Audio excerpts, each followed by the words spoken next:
Have you heard the good news? Scientists have now proved that ice cream is healthy for you if you have type 2 diabetes. So go on out, grab a pint of Ben & Jerry's or your favorite brand and know that you're helping prevent heart disease. Wait, you don't believe me? Well, good, you shouldn't.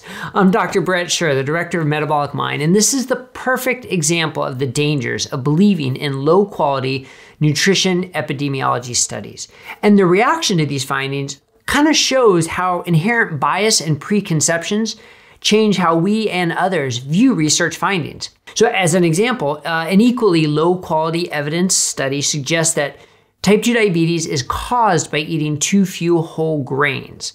But the reaction is quite different than what we see about the ice cream claim. So why is ice cream getting headlines for being healthy? Why are nutrition experts dismissing it? And what does this have to do with low-carb diets or red meat or saturated fat?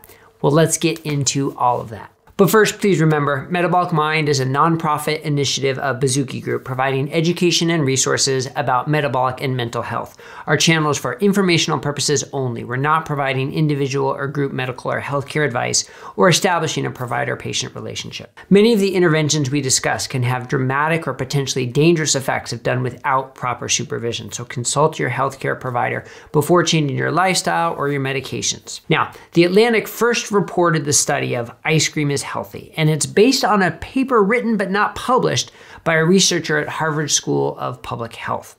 They were looking at dairy foods and the risk of chronic disease and found an association that people with type 2 diabetes who ate half a cup of ice cream per day had a lower risk of heart disease. Lower risk, right?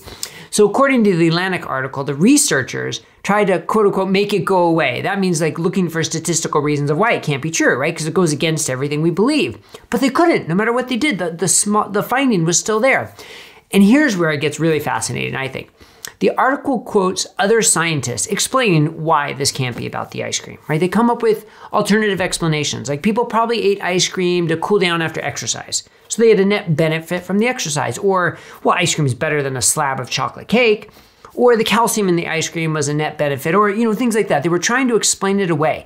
They were looking for things called healthy user bias, which combined with very poor data collection, weak effect size, and confounding variables, make observational studies some of the lowest quality evidence for making individual recommendations about what's healthy and what isn't. And yet, a paper was published about the same time by Dr. Darius Mazafarian and his team at Tufts, which brought you the pretty faulty Food Compass rating system, suggesting Honey Nut Cheerios and Fruit Loops are healthier than eggs and ground beef. And this was entitled Incident Type 2 Diabetes Attributable to Suboptimal Diet in 184 Countries. So they used nutritional epidemiology and a computer modeling, which really means kind of scientific guessing. But they observed a higher risk of type 2 diabetes for those eating insufficient whole grains. And I have to put that in air quotes, because there's no nutritional body requirement for whole grains, so how do we define what's insufficient? But that's another story. But also, it was associated with excess refined rice and wheat and excessive processed meat, red meat. Now, this finding fits the common bias and belief within the nutrition community, the recommendation that we should all eat more whole grains and less meat. So there isn't really that same public outcry or the attempt to explain it away. But as we dig deeper, there was a greater food-related effect for those in an urban area, less in a rural, greater effect for those with less education, and a difference in high versus low income. Now, let me ask you a couple questions. Does where you went to school impact a food's effect on your physiology? Or does eating the same food in a city versus a rural environment change the composition of that food? Or does the food somehow know how much money's in your bank account? Of course not, right? These are ridiculous questions. But yet these were findings in the study that we have to somehow explain. So this one is sort of even easier to explain than the ice cream association. Urban and rural or high and low educated or income populations lead very different lifestyles. Lifestyles in terms of how they sleep and their physical activity and smoking and drinking, overall dietary matrix, ultra-processed foods, chronic stress, and so much more. So those factors are far more likely to explain the difference in type 2 diabetes or in health conditions rather than just the lack of whole grains or the presence of processed meat. But they're harder to measure, right? They're harder to measure and therefore harder to prove. Now, here's the other really important point though. Of course, I would like to say, well, the association with refined rice and refined grains causing type 2 diabetes makes sense, so that one must be true. but that's my bias speaking, right? That's me taking evidence from outside and bringing it in to what I believe.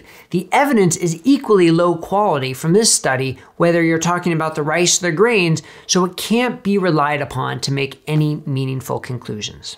So here's the key. When you're talking about the ice cream study, the whole grain study, we can't interpret nutritional epidemiology that we agree with differently than those we don't agree with. Instead, we just need to recognize how nutrition epidemiology findings are very low quality science, and for the most part should not be used to make strong health claims, certainly individual health claims.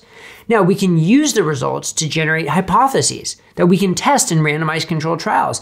And we recently did a video about a review of randomized controlled trials, which demonstrated no association between red meat intake and the risk of type 2 diabetes. These findings should absolutely supersede lower quality nutritional epidemiology studies. You can watch that video here, but that's the concept. You can use the epidemiology studies to create the hypotheses, test it with the RCTs, and if the RCTs don't support it, well, now you know that it's likely because of that low quality evidence of the nutrition epidemiology. So this was sort of a quick run through of these two studies, how we interpret them differently. I hope this video helps you better understand the inherent weaknesses with nutritional epidemiology studies, which unfortunately is the majority of nutrition research, and helps you see how people can interpret results through the lens of their own bias and the lens of common wisdom.